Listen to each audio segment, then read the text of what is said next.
গরম পড়তে শুরু করেছে, এখন কাস্টার্ড খাওয়ার সময়। আমি আজকে আপনাদের কাস্টার্ড করার রেসিপিটা করে দেখাচ্ছি। আমি আগেই ফুটিয়ে রেখেছি। আমি দুধের মধ্যে 4 চামচ চিনি দিয়েছি। আপনারা যে যেরকম মিষ্টি খান সেই অনুযায়ী মিষ্টি মিশিয়ে নেবেন। এবারে আমি একটা আলাদা পাত্রে কাস্টার্ড ঠান্ডা দুধে মিশিয়ে রেখেছি।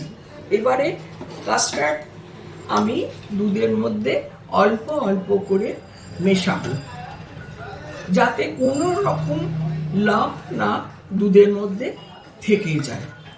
সেই জন্য আমি বারবার এটাকে নাড়াচ্ছি এবং অল্প অল্প করে কাস্টার্ড দুধের মধ্যে মেশাচ্ছি।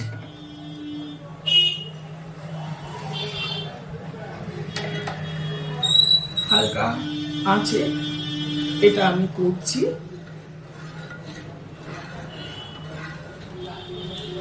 পাউডার আমি অল্প অল্প করে এর মধ্যে দুধের মধ্যে আমি মিশিয়ে দিচ্ছি, যাতে কোনো রকম লাম্প না জমে। এটা ক্রমাগত নাড়তে নাড়তে যখন দুধ ঘন হয়ে আসবে তখন আমি ফ্লেমটা অফ করে দেবো। এবার রুম টেম্পারেচারে এসে গেছে। এবারে আমি বিভিন্ন ফলগুলো যে কেটে সাজিয়ে রেখেছি ওগুলো আপনাদের আমি দেখাচ্ছি। এটা হচ্ছে আপেল, কলা, বেদানা, আঙুর, খেজুর, কাজু, কিশমিশ। আমি এই সমস্ত ফ্রুটসগুলো দিয়ে এবারে গার্নিশ করে রাখছি।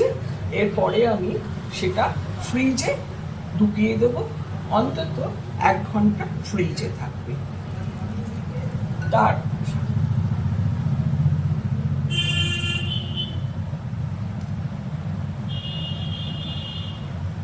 রং বেরঙের ফল দিয়ে দেখতেও তো ভালো লাগে। বিভিন্ন রকমের ফল আমি নিয়েছি, আপনারা নিশ্চয়ই দেখতে পাচ্ছেন।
আমার কাস্টার্ড রেডি হলো।